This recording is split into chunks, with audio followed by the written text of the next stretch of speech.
দাম্পত্য জীবনের সময়টার উপর নির্ভর করে বলা যায় একটা মানুষ সুখী না দুঃখী। দাম্পত্য জীবনের আগে অথবা স্ত্রীর মৃত্যুর পরের যে জীবন আছে, এই জীবনটাকে খুব একটা মূল্যায়নে আনা হয় না যে এটাতে সে সুখী না দুঃখী। অতএব যারা বিবাহ করেছেন, যারা বিবাহ করবেন, উভয়ের জন্য কমন কিছু বার্তা আছে ভাই।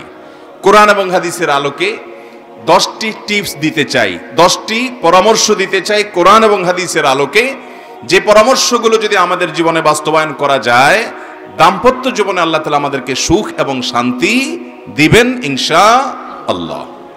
মোহতারাম হাজরিন, দাম্পত্য জীবনে যদি কেউ সুখী হয় তাহলে এই ব্যক্তি সুখী। একজন মানুষ ছাত্র জীবনে হয় খুব বেশি সুখী ছিলেন না, হয়তো তার ক্যারিয়ারটা খুব ভালো করে তথাকথিত সমাজ যেটাকে গড়ে তোলার কথা বলে সেরকম ক্যারিয়ার গড়ার সুযোগ তিনি পান নাই। চাকরি জীবনে হয়তো তিনি খুব বেশি মোটা অঙ্কের স্যালারি পান না, ভালো কোনো পদ পান নাই, প্রমোশন হয় নাই। কিন্তু ঘরে তার যে স্ত্রী আছেন, এই স্ত্রী তাকে অনেক ভালোবাসেন, অনেক তার কেয়ার করেন, মন খুলে তাকে স্নেহ করেন, মমতা দেন, তার সুখ দুঃখে তার পাশে থাকেন। আবার একইভাবে একজন স্ত্রী, তার জীবনে হয়তো অনেক অপ্রাপ্তি আছে। কত মেয়ে আমাদের সমাজে আছে যে বাবা দ্বারায়, মা দ্বারায় অবহেলিত, ভাই বোন দ্বারায় অত্যাচারিত, নানা দিক থেকে সে কষ্টে আছে, কিন্তু তার স্বামীটা তাকে কেয়ার করে, মহব্বত করে, ভালোবাসে, স্নেহ করে, তার যত্ন নেয়। এই মহিলার সমস্ত দুঃখ দূর হয়ে যায়। ঠিক না ঠিক? তার বেঁচে থাকার একমাত্র অবলম্বন তার জীবন সঙ্গী। অতএব নবী করিম সাল্লাল্লাহু আলাইহি সাল্লাম যে বলেছেন, আদ-দুনিয়া কুল্লুহা মাতা ওয়া খায়রুল মাতা'আদ দুনিয়া আল মারআতুস সালিহা, উত্তম জীবন সঙ্গিনী দুনিয়াতে যত মানুষের আনন্দের মাধ্যম হতে পারে, সুখের উপকরণ হতে পারে, এর মধ্যে সবচেয়ে বড় সুখের উপকরণ, আনন্দের মাধ্যম হলো, তৃপ্তির জায়গা হলো একজন ভালো জীবন সঙ্গিনী। একই কথা মহিলাদের জন্য প্রযোজ্য। তার জীবনের সবচেয়ে বড় প্রাপ্তি হলো একজন ভালো জীবন সঙ্গী পাওয়া। ঠিক না ঠিক? দাম্পত্য জীবনে যদি কেউ দুঃখী থাকে তাহলে তার শিক্ষা জীবনে সে অনেক ভালো করেছে, সবগুলো ক্লাসে সে ফার্স্ট ক্লাস ফার্স্ট হয়েছে, অনেক ভালো রেজাল্ট করেছে, কর্মজীবনে মাশাআল্লাহ অনেক বড় অফিসার হয়েছে, অথবা অনেক বড় ব্যবসায়ী হয়েছেন, সফল উদ্যোক্তা হতে পেরেছেন, অনেক পয়সা কড়ি কামিয়েছেন, সমাজে অনেক সুনাম সুখ্যাতি আছে, কিন্তু বাসায় বিশ্বযুদ্ধ লেগেই থাকে। এই লোকটাকে সমাজ তো পরের কথা, আমরা কোন মানুষ এমনকি সে নিজেও কখনো নিজেকে সুখী ভাবতে পারে? মোহতারাম হাজরিন, অতএব দুনিয়ার জীবনে যেটুকুন সুখ আছে সেটুকুন সুখ যদি ভোগ করতে চান তাহলে দাম্পত্য জীবনে সুখী হওয়ার পথে আপনাকে হাঁটতে হবে। আল্লাহ তাআলা আমাদের সবাইকে দাম্পত্য জীবনে সুখী হওয়ার তৌফিক দান করুন। বেশিরভাগ ওলামায়ে কেরাম, বেশিরভাগ হুজুররা দাম্পত্য জীবনে অনেক বেশি সুখী আলহামদুলিল্লাহ। এবং এই সুখের যে রহস্য আছে সে রহস্যটা আজকে ফাঁস করতে চাই কোরআন এবং হাদিস থেকে। নম্বর 1, প্রথম কাজ হলো জীবন সঙ্গী নির্বাচনে সঠিক সিদ্ধান্ত নিতে হবে। সুখী দাম্পত্য জীবনের জন্য সর্বপ্রধান শর্ত এটি। আপনার জীবন সঙ্গিনী কাকে বিবাহ করবেন এটা নির্বাচনে বিচক্ষণতার পরিচয় দিতে হবে। যুবকদেরকে বলছি, যৌবনের একটা ভ্রম আছে, যা দেখে সেটাতেই পাগল হয়ে যায় এবং মনে হয় যে একে পেলে আমি বোধহয় রাজ্যের সব সুখ আমার ঘরে তুলতে পারবো, আর একে যদি আমি হারিয়ে ফেলি, এর যদি কোথাও বিয়ে হয়ে যায় তাহলে আমার লাইফ পুরাই চুনা চুনা শেষ। এরকম একটা রোগ যুবকদের মধ্যে আছে না নাই? এটা ইবলিস সৃষ্টি করে। এটা কে সৃষ্টি করে? ইবলিস সৃষ্টি করে। এবং আমাদের সমাজে যে প্রবণতা আজকাল চলছে, আমি সব সময় বলি এবং এই কথা সমাজের আরো অনেকেই বলেন, যে আজকাল বিয়ে শাদী সাধারণত মানুষের সাথে মানুষের খুব কম হয়। বিয়ে হয় ময়দার বস্তার সাথে টাকার বস্তার। এক পক্ষ থাকে ময়দার বস্তা, আরেক পক্ষ থাকে টাকার বস্তা। অতএব ময়দার বস্তা খোঁজে, ময়দা না, টাকা না, বস্তা, মানে কত বেশি থাকে। ছেলে একেবারে দেখতে শুনতে কুশ্রী বিশ্রী, অনেক ফ্যাটি, সমস্যা, পড়ালেখা ভালো না, অনেক অসুবিধা, কিন্তু পয়সাটা আছে। মেয়ের বাবা রাজি, মেয়ের বাবা সবাই না, বেশিরভাগ। আর জাত বংশ কিছু থাকুক আর না থাকুক, আল্লাহর নাম রাসূলের হাদিসের কথা মুখ দিয়ে আসুক বা না আসুক, পড়ালেখা বা অন্য কোনো কিছু থাকুক আর না থাকুক, আটা আগা গোড়া একটা আটার বস্তা। সাজগোজ করে আটার বস্তা বানিয়ে ফেলেছে, সেটার জন্য ছেলেরা অস্থির এবং পাগল। ঠিক না ঠিক? মানুষ খোঁজা হয় কম, মেয়ের বাবাও মানুষ কম খোঁজে, ছেলের বাবাও মানুষ কম খোঁজে। ভাইরা আমার, আজকাল ঘরে ঘরে অশান্তির একটা অন্যতম প্রধান কারণ হলো এটি, জীবন সঙ্গী নির্বাচনে আমরা ভুল করি। নবী করিম সাল্লাল্লাহু আলাইহি ওয়াসাল্লাম বলেছেন, ফাজফার বিজাতিদ দ্বীন। অনেক কিছু দেখেই মানুষ বিয়ে করে সমাজে, তুমি বিয়ে করবে দিনদারিতা দেখে। আল্লাহর শপথ করে বলছি, আল্লাহর শপথ করে বলছি, আল্লাহর শপথ করে বলছি, দাম্পত্য জীবনের সুখের মূল চাবিকাঠি এই জায়গাটা। যেই জীবন সঙ্গী, যে জীবন সঙ্গিনী তার খুঁটাটা এক জায়গায় গাড়া আছে, সে আল্লাহর কাছে নিজেকে সারেন্ডার করে ফেলেছে, আপনি তাকে ধরতে পারবেন, ধরার একটা জায়গা আছে। সে বেলাইনে যাবে, আল্লাহর নির্দেশ দেখাবেন, সে লাইনে আসতে বাধ্য হবে। সে উল্টাপাল্টা করবে, আল্লাহর নিষিদ্ধ আপনি কোরআন থেকে দেখাবেন, সে আসতে বাধ্য হবে, কারণ তার খুঁটা এক জায়গায় গাড়া আছে। আর যার খুঁটা কোথাও গাড়ায় নাই, সে প্রবৃত্তির গোলামি করে। আজকে আপনাকে ভালো লেগেছে, কালকে লাগবে না। অতএব আজকে আপনাকে কেয়ার করেছে, কালকে শত্রুতা করবে, এটাই বাস্তবতা। অতএব কোনো মেয়ের মধ্যে, কোনো ছেলের মধ্যে যদি আল্লাহর ভয় থাকে, তাকওয়া থাকে, ঈমান থাকে, নামাজ থাকে, দিনদারি থাকে, তার চাইতে বেটার কোনো জীবন সঙ্গী হতে পারে। ভাইরা আমার, আমরা বেশিরভাগ মানুষ এই জায়গাটা ভুল করে বসি। মানুষের রূপ, মানুষের লাবণ্য, মানুষের শারীরিক সৌন্দর্য, মানুষের আর্থিক সঙ্গতি, এগুলো যেই কোনো মুহূর্তে আসে এবং যায়। বিশেষ করে রূপ লাবণ্যের যে বিষয়টি আছে, এটি একসময় হারিয়ে যায়, ঠিক না বেঠিক? যাদের রূপ লাবণ্য দেখে আপনি অস্থির হচ্ছেন, পাগলপরা হয়ে যাচ্ছেন, মা বাবাকে অসন্তুষ্ট করছেন, কোরআন হাদিসকে আপনি জলাঞ্জলি দিয়ে দিচ্ছেন, সেই রূপ লাবণ্য কি চিরকাল থাকে? চিরকাল থাকা তো পরের কথা, আপনার কাছেই কয়দিন পরে মাটি মনে হবে। কিন্তু মানুষের ব্যক্তিত্ব, তার পার্সোনালিটি, তার ব্যক্তিগত যে উন্নত চরিত্র মাধুর্য আছে, তার যে আমলের সৌন্দর্য আছে, তার যে ঈমান এবং তাকওয়া আছে, এই জিনিসটা যতদিন সে বেঁচে থাকবে আপনার জন্য উপভোগ্য হবে ইনশাআল্লাহ। অতএব সুখী দাম্পত্য যদি চান, তাহলে অন্য কিছু থাকুক বা না থাকুক, আমি রূপ লাবণ্য দেখে বিবাহ করতে নিষেধ করছি না, কিন্তু দিনদারিতার ক্ষেত্রে কোনো কম্প্রোমাইজ করা যাবে। আজকাল একটা ফিতনা শুরু হচ্ছে, সেটা হলো ময়মুরব্বী, এলাকাবাসী, বন্ধু বান্ধব, আত্মীয় স্বজনরা আপনাকে বলবে, মেয়ে নামাজ পড়ে না, কোরআন পড়তে জানে না, তো কি হয়েছে, তুমি মানুষ করে নিবা। বলে কি বলে না? আবার একই কথা মেয়েকে বলে। অনেক মেয়েরা আছেন দিনদার ছেলের সাথে বিয়ে বসতে চান, কিন্তু মা বাবা ওই যে টাকার বস্তা একটা ধরে নিয়ে এসে এরপরে বলে যে টাকার বস্তাটাকে তুমি আস্তে আস্তে নামাজি বানায় নিবা, সমস্যা কোথায়? তার মানে দুনিয়াটা আগে ঠিকঠাক থাকুক, এরপর আখিরাতটা টুকটাক যা আসে আসুক, ঠিক না বেঠিক?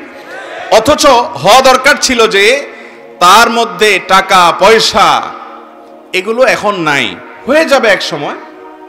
আমি প্রায় সময় বলি, এই হুজুরদের বেশিরভাগ লাইফ একটু যদি আপনারা ঘাঁটেন, দেখবেন যে ওনাদের বিবাহের সময় ওনারা কেউই এত ভালো হালে ছিলেন না এখন যতটা আল্লাহ তাআলা ভালো অবস্থাতে রেখেছেন। অনেক আলেম ওলামা আছেন, আমি জানি যাদেরকে, যে হয়তো 2000-3000 টাকা 10 বছর 15 বছর আগে বেতন পাইতেন, কিন্তু অনেক বিচক্ষণ ফ্যামিলি তাদের সাথে মেয়ে বিয়ে দিয়েছেন, অথবা মেয়েকে ছেলের সাথে এরকম বিয়ে দিয়েছেন, অন্য কোনো যোগ্যতা নেই, তার ভিতরে আল্লাহর ভয় আছে, আলহামদুলিল্লাহ তারা সুখে আছেন। আর সম্পদ দেখে, বাহ্যিক রূপ লাবণ্য দেখে যারা হাবুডুবু খেয়েছেন, ঝাঁপ দিয়ে পড়েছেন, তাদের জীবনটা জ্বলন্ত জাহান্নামে পরিণত হয়েছে, এরকম ঘটনা হাজারো আমাদের সামনে আছে, ঠিক না বেঠিক? অতএব ভাইরা আমার, মুরব্বীদেরকে বলছি, বাবারা আমার, সন্তানকে বিয়ে করানোর সময় তার জীবন সঙ্গী, জীবন সঙ্গিনীর ক্ষেত্রে আল্লাহর ভয় আছে কিনা, এ আল্লাহকে চিনে কিনা, সে মানুষটা ভালো কিনা, তার ব্যক্তিত্ব আছে কিনা, এই জিনিসটা সবকিছুর উপরে প্রাধান্য দিবেন। তাহলে গাছ সেই ফল দিবে, বীজটা যেটা রোপণ করবেন। আপনি আনবেন হলো একটা আস্ত টাকার বস্তা বা ময়দার বস্তা, আর আশা করবেন সুখ শান্তি, না, ময়দা আর টাকা মানুষকে শান্তি দিতে পারে না। অতএব প্রথম কাজ হলো এটা, জীবন সঙ্গী নির্বাচনে ভুল করা যাবে। অন্য যা কিছু থাকুক না থাকুক, দিনদারি থাকতে হবে, তারপরে অন্য সবকিছু। নাম্বার 2, দ্বিতীয় কাজ হলো, দাম্পত্য জীবন এমন একটা জায়গা, আমি প্রায় সময় বলি, দাম্পত্য জীবনের শুরুটা হলো, উর্দুতে একটা কবিতা আছে, ইবতেদায়ে ইশক और इंतहाए इश्क बराबर नहीं होता है। বুঝেন? প্রেমের শুরু আর শেষ একরকম হয় না। প্রেমের শুরুতে শুধুমাত্র ফুল দেওয়া নেওয়া হয়, শেষে লাঠিও দেওয়া নেওয়া হয়। ঠিক না বেঠিক? শুরুতে মোহাব্বত উতরায়, উন্মাদ হয়ে যায়, মা বাপ চিনে না, নামাজ চিনে না, মুরব্বী চিনে না, সমাজ চিনে না, বন্ধু বান্ধব চিনে না, রাগ সব। এখন আমার মনের মানুষের সাথে আমার চ্যাটিং চলতেছে, কিচ্ছু চিনে না সে, ভালোবাসা উতরাইতে থাকে। এরপরে শেষ পর্যায়ে যখন চলে যায়, তখন ওই ফোন নম্বর দেখলেই মেজাজটা গরম হয়ে যায়। ঠিক না বেঠিক? ইবতেদায়ে ইশক আর ইন্তেহায়ে ইশক বরাবর नहीं होता है। এটা বাস্তবতা যে প্রেমের শুরু আর শেষ একরকম থাকে। যারা বিচক্ষণ তারা একটু হিসেব করে পা বাড়ায়। ঠিক একই ভাবে বৈবাহিক জীবনে তিনটা ধাপ আছে। কয়টা ধাপ আসে? তিনটা ধাপ আসে। বিবাহের পরপর ভালো হোক আর মন্দ হোক, প্রথম প্রথম নতুন জামাই বউ অনেক মোহাব্বত আদান প্রদান করে, অনেক ভালোবাসা, অনেক স্বপ্ন, অনেক প্রতিজ্ঞা, অনেক ওয়াদা, অনেক কমিটমেন্ট, অনেক প্রমিস, অনেক ভালোবাসার বিনিময় হয় বিয়ের পরপর। এরপর যখন 1-2 বছর চলে যায়, আল্লাহ তাআলা একটা বাচ্চা দেন। ওই বাচ্চা রাত্রে ডিস্টার্ব করে, মা উঠতে দেরি হয়েছে, বাপে ধমক দেয়। এরপরে আস্তে আস্তে দূরত্ব তৈরি হয়, ওই বাচ্চা আরেকটা বড় হয়, আরেকটু বড় হয়, আরেকটা হয়। এরপরে নানা রকম ঈর্ষণীয় মনোমালিন্য হয়। মায়ের কথা শুনে ছেলে খেপে, অথবা বউ তার শাশুড়ির কথা শুনে খেপে।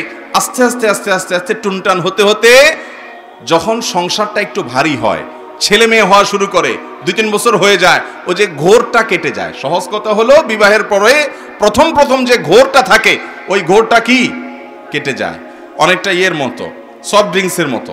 সফট ড্রিঙ্কসের বোতল যখন আপনি মুখটা খোলেন, যেই পরিমাণ ঝাঁজ এবং তেজ থাকে, কিছুক্ষণ পরে আস্তে করে সেটা লেভেলে চলে আসে কি আসে না? বিবাহের পর প্রথম যে মহব্বত থাকে, যে বোঝাপড়া থাকে, যে আকর্ষণ থাকে, এটা আস্তে আস্তে কমে। যখন কমে, এরপর আসল রূপটা দেখা যায়। ওই যে মহব্বত উতরাইছিল একটু আগে বা কিছুদিন আগে, সেই মহব্বতের আসল রূপটা ছেলেও দেখতে পায়, মেয়েও দেখতে পায়। শুরু হয় এবার তুমুল আকারে ঝগড়া, ফাসাদ, গন্ডগোল। এটা বাস্তবতা হয়।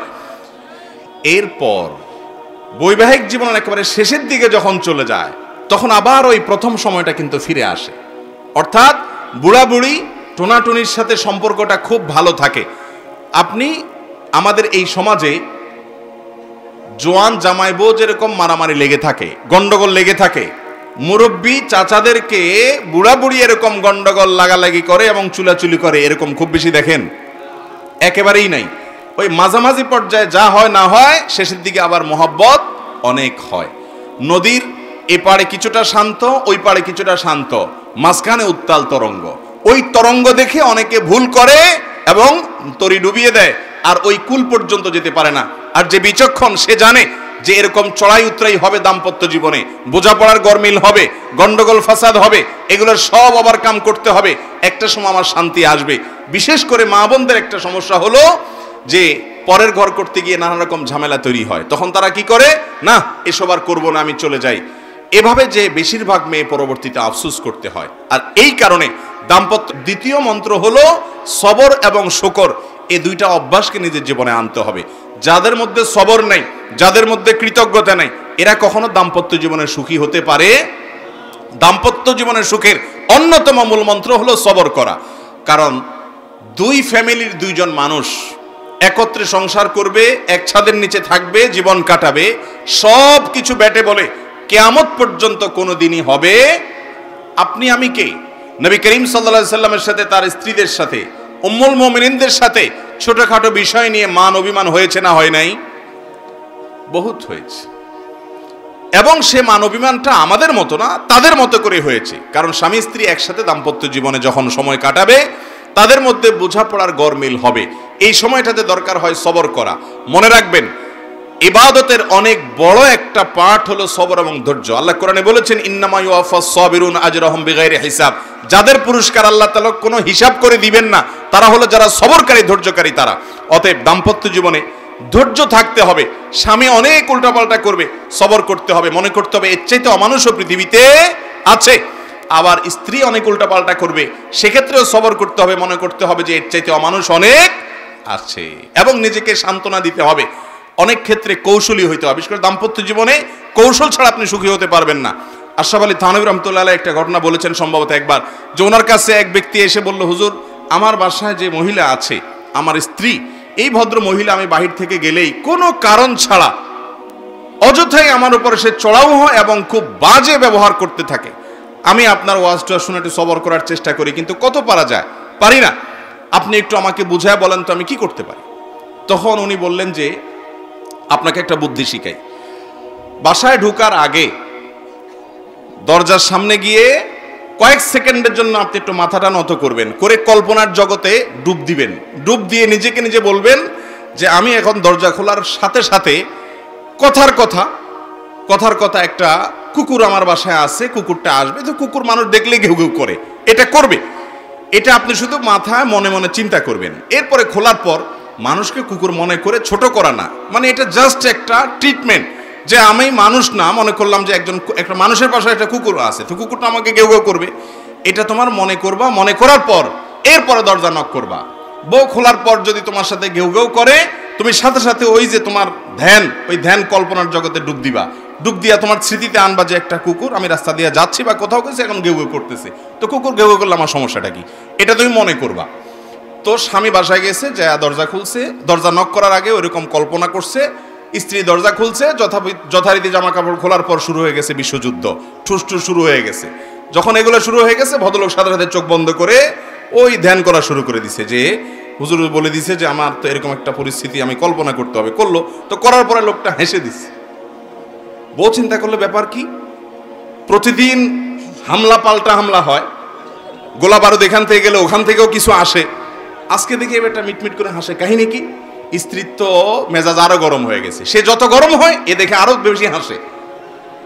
তখন বলল, ধরছে, একটু ঠান্ডা হয়ে স্ত্রী দেখছে না, রাগারাগি করতে হচ্ছে না, বলো কাহিনী কি বলো। স্বামী তো বলে না, একটা পর্যায়ে বলে দিছে যে আসলে হুজুর আমাকে এটা শিখাই দিছে, এরপর থেকে আমার কাছে তোমার সব রাগ ঝাগ বকা ঝকা এগুলো সব আমার কাছে একেবারে পান্তাবাদের পানি মনে হয়, আমার বরং আরো হাসি আসে। এর পরদিন থেকে আর ওই ভদ্রলোক বাড়িতে ঢুকলে বউ বেচারা ঝগড়া করতে গেলেও আবার গলা থেকে ফেরত চলে যায়, কারণ ঝগড়া করলেই তো কল্পনায় সে অন্য কিছু হবে। এ কথা শুধু মহিলাদের জন্য বলছি, মা বোনদের রাগ করার কোনো কারণ নাই। একই কথা পুরুষদের বেলায়ও হতে পারে, অনেক পুরুষ আছে এরকম ছেঁচড়ার মতো গেউ গেউ করে কি করে না, তো তাদের বেলায় যদি মহিলারা এই একই পদ্ধতি অ্যাপ্লাই করেন, ইনশাআল্লাহ অন্তত ওই গেউ গেউটা থামানোর জন্য ওষুধের কাজ দিবে। তো খোলাসা কথা হলো, সবর থাকতে হবে। রাগ হলে পাল্টা রাগ দাম্পত্য জীবনে কখনো সুখ আসার কারণ হয় না। দাম্পত্য জীবনে স্বামী হোক আর স্ত্রী হোক, ধৈর্য ধারণ করতে না পারলে কখনো শান্তি পাওয়া যায়, ধৈর্য ধারণ করতে হয়। নবী করিম সাল্লাল্লাহু আলাইহি ওয়াসাল্লাম জীবনে অনেক ঘটনা ঘটেছে, এর আগে আমি একাধিকবার বিভিন্ন জায়গায় বলেছি। আয়েশা রাদিয়াল্লাহু তাআলা আনহা ঘরে ছিলেন, তিনি, তার নিয়ম ছিল যে স্ত্রীর ঘরে থাকতেন, রান্নাবাড়া তিনি করতেন। অন্য স্ত্রী এক বাটি খাবার দিয়ে একটা কাজের মেয়েকে পাঠাইছেন, খাদ্দামাকে কৃতদাসীকে পাঠিয়েছেন এক বাটি খাবার দিয়ে, তরকারি দিয়ে ধরেন। তো ভালো বুড়া রান্না করেছেন, রাসূলের জন্য পাঠাইছেন। আয়েশা রাদিয়াল্লাহু তাআলা আনহা দরজা খুলে দেখলেন যে কাজের মেয়ে তরকারি নিয়ে আসছে আরেক স্ত্রীর ঘর থেকে। তো এই টাইমে যে কোনো মানুষই, যে কোনো মহিলারই মাথা গরম হওয়ার কথা, আমার বাসায় আজকে উনি থাকবে, আমি যা খাওয়াবো, তুমি আবার ওখান থেকে এক বাটি দিয়ে ভালো হওয়ার চেষ্টা করতেছো। উনি বাটিটা ধরে ছুঁড়ে ফেলে দিলেন। বাটির সব তরকারি তো গেছে, বাটিও দুই টুকরা হয়ে গেছে, কাঁচের বাটি ছিল। এই দৃশ্য নবী করিম সাল্লাল্লাহু আলাইহি ওয়াসাল্লাম দেখার পর উনি বাইরে হয়ে আসলেন, যা উঠান থেকে নিজের হাতে সে ভাঙা বাটিটা নিয়ে আসলেন। আনার পর একই শেপের একই ধরনের আরেকটা বাটি এই ঘরেও ছিল, আসলে তার ঘরে, ওই খালি বাটিটা নিয়ে কাজের মেয়ের হাতে দিয়ে বললেন, এটা নিয়ে ওই বাসায় চলে যাও এবং খবরদার মুখে তালা, এখানে কি ঘটেছে এর কোনো কথা বলা যাবে না, শুধু বাটিটা সেখানে ফেরত দিবা। ওখানে বাটিটা ফেরত দিছি, যিনি পাঠিয়েছেন তিনি মনে করেছেন যে কি, যে তরকারি রেখে কত সুন্দর করে ধুয়ে সাফ করে আবার বাটিটি দিয়েছে, তিনি অনেক খুশি। এই হাদিস বর্ণনা করার পর কোন মুহাদ্দিস, কোন হাদিস বিশারদ, কোন হাদিসের শেষে এটুকু অতিরিক্ত বর্ণনা করতে পারেন নাই যে নবী করিম সাল্লাল্লাহু আলাইহি ওয়াসাল্লাম আয়েশা রাদিয়াল্লাহু আনহাকে ডেকে দুই চারটা ধমক দিয়েছেন। আপনি আমি যদি হইতাম এই জায়গায়, আর কিছু না হোক বোর দিকে তাকায়া অন্তত বিরক্তির সুরে এটুকু তো বলতাম যে এটা কাজ করলা, তুমি বাটিটা ভেঙে ফেললা, তুমি তরকারি না নিতে বাটিটা ভেঙে ফেললা। নবী করিম সাল্লাল্লাহু আলাইহি ওয়াসাল্লাম একটি কথাও বলেছেন বলে কোনো বর্ণনায় পাওয়া যায় না।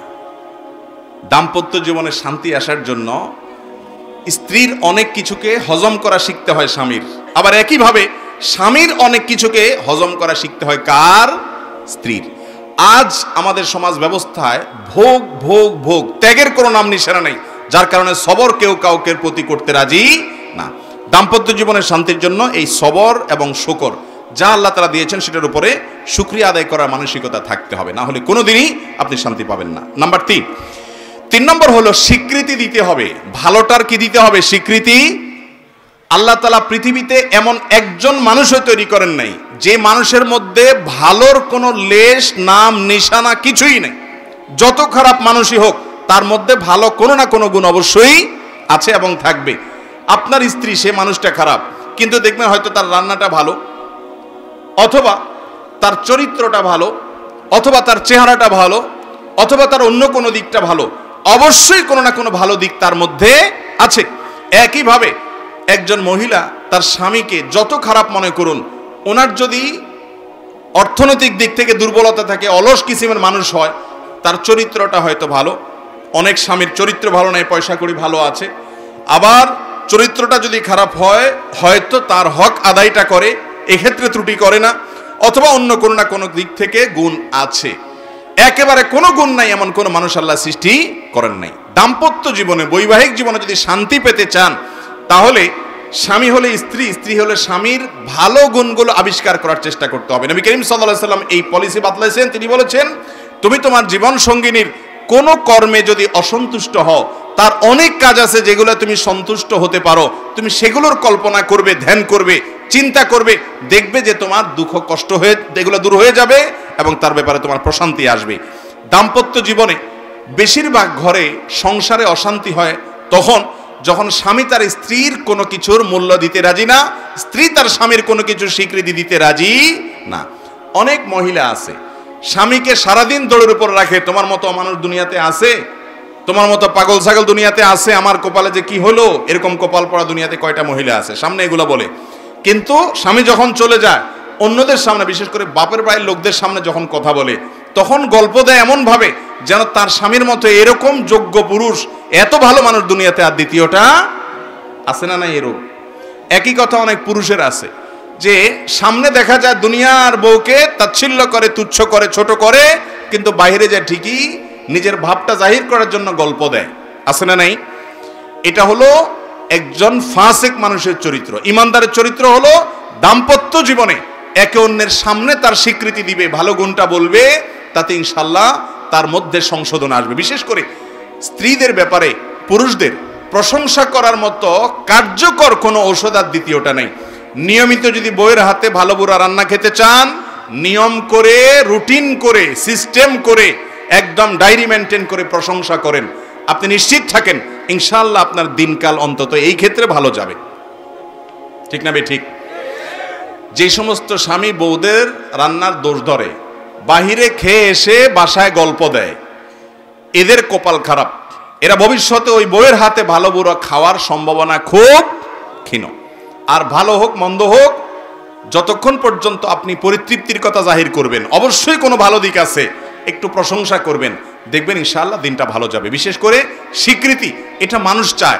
দাম্পত্য জীবনে বেশিরভাগ মানুষ স্বীকৃতি দিতে চায় না। স্বামী হলে স্ত্রীর, স্ত্রী হলে স্বীকৃতির, স্ত্রী হলে স্বামীর। যতটুকু পাইছেন ততটুকু স্বীকৃতি দিবেন, তাহলে ইনশাআল্লাহ দাম্পত্য জীবনে সুখ শান্তি আসবে। নাম্বার 4 নম্বর হলো স্বামী স্ত্রী প্রত্যেকের কিছু কনসার্নের ইস্যু আছে, কিছু ইস্যুতে তার খুব কষ্ট হয়, সেই ইস্যুগুলোকে আমলে আনা। যেমন মহিলাদের একটা বিষয় আছে, তাদের বাপের বাইরে কাউকে নিয়ে যদি আপনি একটু দুর্নাম করেন, যে তোমার ভাইটা অমানুষ, অকর্মা, তোমার বাপটা এরকম, তোমার বোনটা এরকম, তাহলে শেষ। হয়তো উপর দিয়ে কিচ্ছু বলবে না, শুনে আপনার সাথে তাল মিলাবে, হ তুমি ঠিকই বলছো, কিন্তু পরবর্তীতে ঠেলা আপনি সুদে আসলে বুঝবেন। ঠিক না ভাই? ঠিক। আপনি যদি শ্বশুর ভাইয়ের লোকদের শুধু তারিফ করেন, তাদের ভালো গুণগুলা শুধু বলেন, সারাদিন বলেন যে মাশাআল্লাহ মাশাআল্লাহ তোমার বোনটা এরকম মাশাআল্লাহ, সে বদনামি করবে, আপনি বলবেন না না না তুমি কি বলতেছো, তার দোষের চাইতে গুণ অনেক বেশি মাশাআল্লাহ। উল্টা বরং এক কাঠি সামনে আগাবেন, দেখবেন যে স্ত্রী আপনার কথায় উঠবে বসবে, যা বলবেন সব করতে রাজি হবে, কিন্তু তার বাপের ভাই মানুষের বদনামি করতে পারবেন। অনেক পুরুষরা এই জায়গাটা ভুল করে। ঠিক একইভাবে আবেগের মূল্য দেওয়া। ডক্টর খন্দকার আব্দুল্লাহ জাহাঙ্গীর রহমাল্লাহ একটা কথা বলতেন, উনি বলতেন যে মহিলাদেরকে আল্লাহ রাব্বুল আলামিন প্রচুর পরিমাণ আবেগ দিয়ে সৃষ্টি করেছেন। তাদের মধ্যে যত আবেগ আছে আমাদের পুরুষদের মধ্যে এত আবেগ নাই। আবেগ বেশি কেন?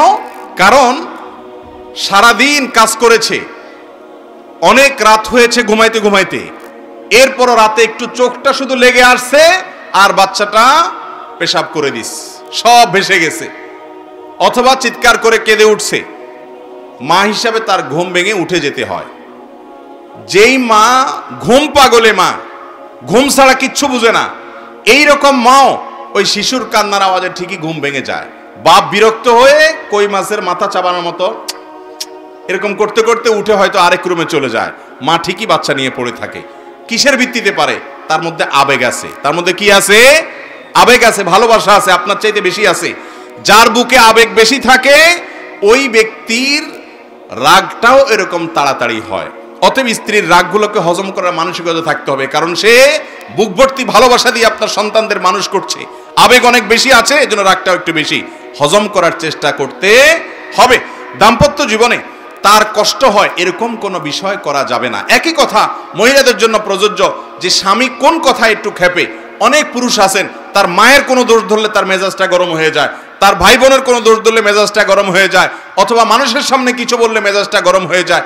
তার কোন জিনিসটাতে রাগ বেশি হয় সেই জিনিসগুলোকে আমলে নিয়ে সেগুলোকে মূল্যায়ন করে সেগুলো থেকে বেঁচে থাকার চেষ্টা করতে হবে। নাম্বার 5, এই যুগে সংসারে অশান্তির অন্যতম কারণ হলো সোশ্যাল মিডিয়ার অ্যাক্টিভিটিস। সোশ্যাল মিডিয়ার অ্যাক্টিভিটিস, ফেসবুক ইউটিউবে বুধ হয়ে বইয়ের দিকে তাকানোর সময় নেই, মনোযোগ দেওয়ার সময় নেই। আপনি ফেসবুকে ইটিস পিটিস করতেছেন অন্যদের সাথে, লাইক কমেন্ট গুনতে গুনতে দিন যাচ্ছে, বইয়ের সাথে কথা বলার সময় নাই। একই কথা মহিলার জন্য প্রযোজ্য। মহিলা দেখা যাচ্ছে যে ওই সিরিয়াল দেখতে দেখতে শেষ, স্বামী আসছে, দরজা খুলে দিছে, বসো, আর সে দেখে আছে ওইদিকে। এই যে মহিলারা টেলিভিশন এবং মহিলাদের মধ্যে সোশ্যাল মিডিয়ার এডিকশন আজকাল বেড়েছে, পুরুষদের মধ্যেও। এটার নিয়ন্ত্রণ যদি কেউ করতে না পারে তার দাম্পত্য জীবনের শান্তি কখনো আসবে। নেক্সট সুরাতে ধোকা হয়, সেটা হলো অনেকে দাওয়াতের কাজ করে, ইসলাম প্রচারের কাজ করে, সারাদিন দুই হাতে উনি ইসলাম প্রচার করতেছে, বইয়ের দিকে একটু তাকাচ্ছে না, একটু কথা বলছে না, তার সুবিধা অসুবিধাগুলো জানছে না। এগুলো আজকাল সংসারগুলোতে অশান্তি হওয়ার অন্যতম বড় কারণ হলো এই সোশ্যাল মিডিয়ার এডিকশন। এটাকে নিয়ন্ত্রণ করতে না জানলে সাংসারিক জীবনে কখনো শান্তি আসবে। অতএব ভাইরা আমার, বাসা বাড়িতে কোনো গ্যাঞ্জাম নিয়ে ঢুকবেন না। অফিস আদালতের যত ঝামেলা আছে দরজার বাইরে ফেলে রেখে বাসায় ঢুকবেন। আর মহিলারাও বাসার কোনো গ্যাঞ্জাম স্বামী বাহির থেকে আসলে পেশ করবেন না, নিজেকে ফ্রেশ হিসাবে পেশ করবেন। ইনশাআল্লাহ দাম্পত্য জীবনে শান্তি আসবে।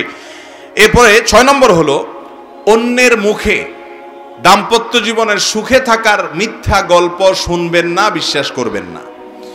বেশিরভাগ ফ্যামিলিতে দেখা যায় যাদের সাংসারিক জীবনে অশান্তি আছে, মহিলাকে অন্য মহিলা ফুসলায়, বলে যে আপা তোমার স্বামী এরকম, আমার স্বামী তো এরকম এরকম, গল্প দেয়। এমন ভাবে গল্প দেয় মনে হচ্ছে উনি সুখের সাগরে ভাসতেছে। আপনার তখন মনে হয়, ওই মহিলার তখন মনে হয় যে হায় হায় রে, আমার কপালটা এত খারাপ। আবার একইভাবে ওই পুরুষকেও কিছু মানুষরূপী শয়তান আইসা ওয়াসওয়াসা দেয়, আইসা বলে যে ইস, আপনার জীবনে কত সুন্দর মেয়ে আসতো, কি আসলো এটা আপনার কপালে, খ্যাত, কিচ্ছু বুঝে না, কোনো স্মার্টনেস নাই, না রান্না বাড়া বুঝে না, কিচ্ছু বুঝে, আপনি কত স্মার্ট মানুষ মাশাআল্লাহ। আবার এই ইবলিসি মন্ত্রণাগুলো বেশিরভাগ বিপরীত লিঙ্গ থেকে আসে। বিপরীত লিঙ্গ থেকে আমি বলি, মহিলাকে হয়তো পাশের ঘরের দেবর, বাসুর বা অন্য কোনো পুরুষ এসে খোঁচা, বলে আপা ভাবি আরে তোমার জীবনটা শেষ হয়ে গেল, একটা অমানুষের সাথে জীবনটা পার হয়ে গেল, তোমার দেখলে খুব মায়া হয়, আমার খুব খারাপ লাগে। আবার একই কথা ওই পুরুষকে তার অফিসের হয়তো মহিলা কলিগ বলে যে ভাবিকে আপনার সাথে মানায় না, আসলে খুব স্যাড। আছে না নাই? এগুলা দেখতে মানুষ হলে এগুলা মূলত ইবলিস। এগুলা মূলত কি? যারা বোকা তারা এই ইবলিসীয় মানুষরূপী ইবলিসদের কুমন্ত্রণা শুনে মনে করে হারে আসলেই তো আমি তাইলে অনেক কষ্টে আছি, সে মনে অনেক সুখে আছে। যেই বেটা এই গল্প দিয়েছে ওর সংসারে যে পরিমাণ অশান্তি হয়, যে পরিমাণ বিশ্বযুদ্ধ লেগে থাকে, ও অনেক বড় শেয়ানা। আপনার কাছে এমন ভাবে সাজে যেন তাদের দাম্পত্য জীবনে খুব বেশি সুখী। আপনি আপনার বউয়ের সাথে ডেইলি যতবার চুলাচুলি করেন তার 3 গুণ কমপক্ষে ওর বাসায় হয়, কিন্তু সে আপনার সামনে ভাব ধরে এমন। তো এই ব্যাপারে বিচক্ষণতার পরিচয় দিতে হয়। মনে রাখবেন অনেক হাসি খুশি, ভেতরে ত্রাস হয়ে যাচ্ছে আপনি জানেনও না। এই জন্য অন্যের সুখ দেখে বা সুখের মিথ্যা গল্প শুনে বেশিরভাগ নারী পুরুষরা বেশিরভাগ স্বামী স্ত্রীরা ধোঁকা পড়ে যায়, এটা যেন না হয়। 7 নম্বর হলো ক্ষমা করতে শিখতে হবে ভাই। দাম্পত্য জীবনে ক্ষমা করা ছাড়া কোনো বিকল্প, নারী পুরুষ উভয়ের ভুল হবে, দুইটা পাতিল একসাথে থাকলে টুনটান লাগবেই, সমস্যা হবেই, গ্যাঞ্জাম হবেই, কিন্তু আপনাকে ক্ষমা করা শিখতে হবে। আল্লাহ তাআলা কোরআনে কারিমে বলেছেন যে আল্লাহ তাআলা ক্ষমাশীলকে ভালোবাসেন, আল্লাহ তাআলা মানুষকে যারা ক্ষমা করে তাদেরকে পছন্দ করেন। আপনি যদি চান যে আল্লাহ আপনাকে পছন্দ করুক, আপনি তাকে ক্ষমা করা শিখতে হবে। অনেক পুরুষ আছে বলে যে না, আমার মাথা অনেক নষ্ট, মাথা অনেক গরম হয়ে গেছে, আমি এটা কোনোভাবে ছাড় দিতে রাজি না। এগুলো যখন বলে তখন তিনি নিজেকে খুব পুরুষ পুরুষ মনে করে, আসলে এটা আদা মহিলা। আবার একইভাবে অনেক মহিলাও আছে যখন তেড়া হয় এমন শক্ত হয় যেন তিনি দুনিয়ার কোনো কিছু ছাড় দিবেন না। এগুলো সবগুলো হলো ভুল ভাইরা আমার। দাম্পত্য জীবনে একে অন্যকে ক্ষমা করা শিখতে হয়, যে ঠিক আছে যা হয়েছে হয়েছে, আমি মাফ করে দিলাম। এই উদারতা দেখাইতে পারলে শান্তি আসবে, আর না হলে শান্তি আসবে না। আপনি নিজের ভিতরে ক্ষোভ জিয়ে রাখবেন, কষ্টটা আপনার হবে, ক্ষমা করে দিবেন, ফ্রেশ টেস্টটা আপনার আসবে ইনশাআল্লাহ। 9 নম্বর হলো আল্লাহর কাছে দোয়া করতে হবে। কি করতে হবে ভাই? দোয়া করতে হবে। সূরা ফুরকান আয়াত নম্বর 74 জীবনের তরে পড়বেন। যারা বিবাহ করেন না এখনো, যুবকরা এখন থেকে পড়েন। আমার বুঝজ্ঞান হওয়ার পর থেকে এই আয়াত যেদিন আমি জানছি, ওর পর থেকে আজও পর্যন্ত, বিয়ে পর্যন্ত তো কন্টিনিউয়াসলি পড়তেছি, এরপরেও পড়ি। এই দোয়াটা কখনো ছাড়বেন না। রব্বানা হাবলানা মিন আজওয়াজিনা ওয়া যুররিয়াতিনা কুররাতা আয়ুন ওয়াজআলনা লিল মুত্তাকিনা ইমামা। আল্লাহ, আমার সন্তান এবং পরিবারকে আপনি এমন বানিয়ে দেন যেন তাদের দিকে তাকালে আমার চোখ জুড়ে যায়, নয়ন জুড়িয়ে যায়, শান্তি হয়, দিলটা ভরে যায়, এরকম পরিবার আমাকে দিয়েন। এই দোয়াটা আল্লাহর কাছে করবেন। এবং আল্লাহ যেন আমরা মুত্তাকিদের ইমাম হতে পারি, এই দোয়া করবেন। বেশি বেশি এই দোয়া করবেন। সাধারণভাবে স্ত্রী স্বামীর জন্য, স্বামী স্ত্রীর জন্য আল্লাহর কাছে দোয়া কবুলের সময়গুলোতে দোয়া করবেন। এর মাধ্যমে ইনশাআল্লাহ দাম্পত্য জীবনে শান্তি আসবে। সর্বশেষ এবং 10 নম্বর পয়েন্ট হলো, বাসা বাড়িগুলোতে আজকাল আমার ব্যক্তিগত অবজারভেশন হলো, গত 1-2 বছর পর্যন্ত আমি দেখেছি ঘরে ঘরে দুষ্ট জিন এবং জাদুগ্রস্ত মানুষের সিরিয়াল পড়ে গেছে। ঘরে ঘরে, বিশেষ করে দাম্পত্য জীবনে অশান্তি লাগানোর জন্য জাদুটা খুব কুইকলি কাজ করে। জাদু সম্পর্কে কোরআনে কারিমে আল্লাহ তাআলা যে কয়টা আয়াত নাজিল করেছেন, হারুত মারুতের, বাবিলের যে ঘটনা আল্লাহ উল্লেখ করেছেন, সেগুলোর মধ্যে মূল বিষয় যে কয়েকটা, তার প্রধান হলো, অন্যতম হলো যে দাম্পত্য জীবনে অশান্তির জন্য জাদুকে ব্যবহার করা হয়।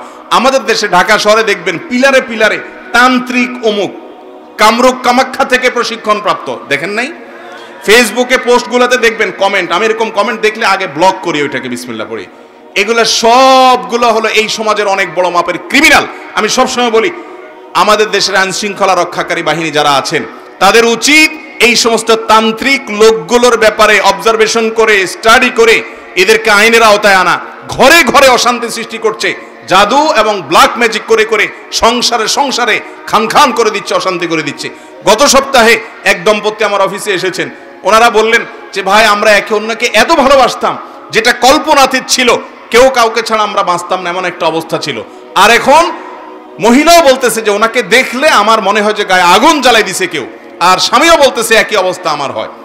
এই ধরনের ঘটনা একটি নয়, আমার কাছে অহরহ আসছে যে দিনরাত পরিবর্তন হয়ে গেছে। বিশেষ করে অনেক হিংসুক শাশুড়ি আছেন, ননদ আছেন, দেবর আছেন, জাওর আছেন এবং প্রতিবেশী আছেন, এমনকি অনেক সময় আপন ভাই বেরাদারও আছে। তারা এই সমস্ত তান্ত্রিক কবিরাজের কাছে গিয়ে ব্ল্যাক ম্যাজিক করায়। এর কারণেও দাম্পত্য জীবনে অশান্তি হয়। এর হাত থেকে বাঁচার জন্য নিয়মিত সকাল সন্ধ্যার দোয়াগুলো পড়বেন। সূরা বাকারা নিয়মিত তেলাওয়াত বাসায় চালু করে রাখবেন এবং শোয়ার সময় 3 কুল পড়ে হাতে ফু দিয়ে গা মুছে তারপরে শোবেন। এগুলো সবগুলো হাদিসে শেখানো আমল। এবং বিশেষভাবে স্পেশালি আপনি সকাল সন্ধ্যার দোয়াগুলো পড়বেন। বাসা বাড়িতে কয়েকটা কাজ করবেন। বাসায় যতবার ঢুকবেন বিসমিল্লাহ পড়ে ঢুকবেন, বের হবেন বিসমিল্লাহ পড়ে বের হবেন। টয়লেটে যাবেন বিসমিল্লাহ ভুলে যাবেন না। টয়লেট হলো দুষ্ট জিনের, শয়তানের আখড়া।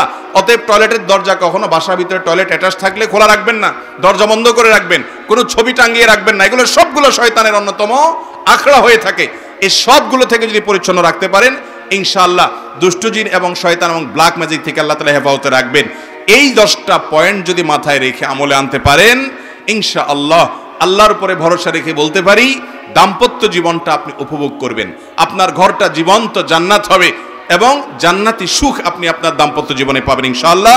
আবার জীবন সঙ্গী নির্বাচনে দিনদারিতা দেখেই নির্বাচন করতে হবে, অন্য কোনো কিছুকে প্রাধান্য দেওয়া যাবে না।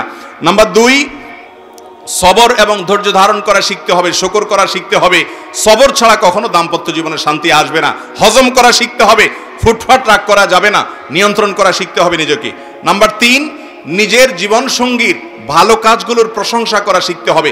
যত বেশি স্বীকৃতি দিবেন, যত বেশি প্রশংসা করবেন, আপনার দুর্বলতা থাকলেও আপনার জীবন সঙ্গী মাফ করবে। উদারতা দেখে তার ভালো লাগবে, স্বীকৃতি দেওয়া শিখতে হবে। নাম্বার 4, স্বামী স্ত্রী একে অন্যের দুর্বলতার জায়গাগুলো, বিশেষ করে যে বিষয়গুলোতে তিনি সিরিয়াস হয়ে যান, কষ্ট পান, সেগুলোকে আমলে নিতে হবে, কনসার্নের জায়গাগুলোকে আমলে নিতে হবে এবং তার আঘাত হয় এমন কোনো কাজ কথা করা যাবে না। নাম্বার 5, সোশ্যাল মিডিয়া এবং ফেসবুক ইত্যাদি ব্যবহার করেন, কিন্তু এটা নিয়ন্ত্রণ করতে হবে। বোর সামনে বসে ঘন্টাকে ঘন্টা আপনি এগুলো টিপতেছেন, বেচারি সেজেগুজে বসে আছে, অথবা আপনার স্বামী বাহির থেকে অনেক আশা ভরসা করে এসেছে, আপনার সাথে খুনসুটি করবে, সময় কাটাবে, কথা বলবে, আপনি বসে আছেন ফেসবুকে, আপনি বসে আছেন ইউটিউব নিয়ে ব্যস্ত। এগুলো আমাদের সাংসারিক জীবনে অশান্তির অন্যতম প্রধান কারণ। যারা এগুলোর ম্যানেজমেন্ট জানে না, নিয়ন্ত্রণ করতে জানে না, তাদের দাম্পত্য জীবনে শান্তি আসে না। 6 নম্বর কারণ হলো অন্যের মুখে অন্য কোনো দম্পতি খুব সুখে আছে, তাদের মধ্যে কোনো অশান্তি নাই, এই সমস্ত মিথ্যা গল্প বিশ্বাস করবেন না। প্রত্যেক দম্পতির মধ্যে অশান্তি আছে, তারটা আপনি জানেন না, সে হয়তো আপনাকে প্ররোচিত করে, এগুলো আমল নেবেন না। মনে রাখবেন আপনি অনেক সুখে আছেন অন্য অনেকের চাইতে, আলহামদুলিল্লাহ। এই যে বিষয়টা মাথায় রাখতে হবে, অন্যদের এসব গল্প শোনা যাবে না। 7 নম্বর হলো ক্ষমা করতে জানতে হবে। ক্ষমা না করলে দাম্পত্য জীবনে শান্তি আসবে না। যত ভুলই হোক, আল্লাহর কাছে যদি ক্ষমা চান, তাহলে আল্লাহর বান্দাকে ক্ষমা করতে হবে। এক মালিক তার কাজের লোককে, একবার ভুল হয়েছে, দ্বিতীয়বার ভুল হয়েছে, এরপরে বারবার সে মাপ চায়, মালিক মাফ করে দেয়। এরপরে অধীনস্থ বলেছে, মালিক বলেছে যে তোমাকে কয়বার আমি মাফ করব? তখন অধীনস্থ বললেন যে হুজুর, আপনি আমাকে ততবার মাফ করলেই চলবে, কিয়ামতের ময়দানে আল্লাহর কাছে যতবার আপনি মাপ চাওয়ার আশা, মাপ পাওয়ার আশা করেন। ঠিক একইভাবে আমরা কেউ ফেরেশতা না ভাই, অসংখ্য ভুলভ্রান্তি আছে। আমার স্ত্রী ভুল করেছে, আমার স্বামী ভুল করেছে, আমি তাকে ক্ষমা করা শিখতে হবে। ক্ষমা না করতে পারলে শান্তি পাবেন না। নাম্বার 8 নম্বরটা মিস হয়েছে আগে। 8 নম্বর হলো চাহিদা নিয়ন্ত্রণ করতে হবে, চাহিদাকে কন্ট্রোল করতে হবে। চাহিদা যদি কন্ট্রোল করতে না পারেন, শান্তি কখনো আসবে না। দুনিয়াতে নির্মল সুখ কেউ পায় না। অনেক মহিলারা এসে বলে হুজুর আমার স্বামীটা অমানুষ, আমার শ্বশুরটা অমানুষ। আমি বলি ভাই, আল্লাহ তাআলা এই পৃথিবীতে আপনাকে যে কষ্টে রেখেছেন, এই কষ্টের একটা এন্ডিং আছে, এর একটা শেষ আছে। মৃত্যু হয়ে গেলে শেষ হয়ে যাবে, অনন্ত অসীমকালের শান্তি। আল্লাহ যদি আপনাকে খারাপ শাশুড়ি দিয়ে, খারাপ শ্বশুর দিয়ে, খারাপ স্বামী দিয়ে, খারাপ স্ত্রী দিয়ে পরীক্ষা নেয়, আপনি যদি হজম করতে পারেন আর এর বিনিময়ে যদি অনন্ত অসীমকালের জান্নাত পেয়ে যান, তাহলে এটা কি লস প্রজেক্ট না লাভের প্রজেক্ট? অতএব চাহিদাকে কন্ট্রোল করতে হবে। বেশিরভাগ স্বামী স্ত্রী এই চাহিদা লাগামহীন হওয়ার কারণে এরকম অশান্তি হয়। আপনি আপনার স্ত্রীর কাছ থেকে যে চাহিদা, সেই চাহিদাকে আপনি কমান, স্বামীর কাছে যে চাহিদা সেটা আপনি কমান, শান্তি আসবে ইনশাআল্লাহ। 9 নম্বর হলো আল্লাহর কাছে দোয়া করবেন দাম্পত্য জীবনে সুখ শান্তির জন্য। আর 10 নম্বর হলো শয়তান এবং ব্ল্যাক ম্যাজিক, দুষ্ট জিনের যে প্রভাব বাসা বাড়িতে হয়, এগুলো থেকে নিয়ন্ত্রণ করার আমলগুলো করবেন। এই কাজগুলো করলে ইনশাআল্লাহ আল্লাহ তাআলা আমাদের দাম্পত্য জীবনে সুখ শান্তি দিবেন। আল্লাহ তাআলা আমাদের সবাইকে দাম্পত্য জীবনে সুখী হওয়ার, মানুষ হওয়ার এবং আনন্দময় জীবন উপভোগ করার তৌফিক আল্লাহ তাআলা আমাদের সবাইকে দান করুন। যে ব্যক্তি দাম্পত্য জীবনে যত বেশি সুখী, সে ব্যক্তি আল্লাহর কাছে তত বড় মুত্তাকি ইনশাআল্লাহ, যদি তার অন্যান্য বিষয়গুলো সব ঠিক থাকে। অতএব আল্লাহ তাআলার কাছে আমরা সবাই সুখী দাম্পত্য জীবন চাই কি চাই না? অতএব এই আমলগুলো আমরা করার চেষ্টা করব। আল্লাহ আমাকে, আপনাকে, আমাদের সবাইকে আমল করার তৌফিক দান করুন। জাযাকুমুল্লাহ।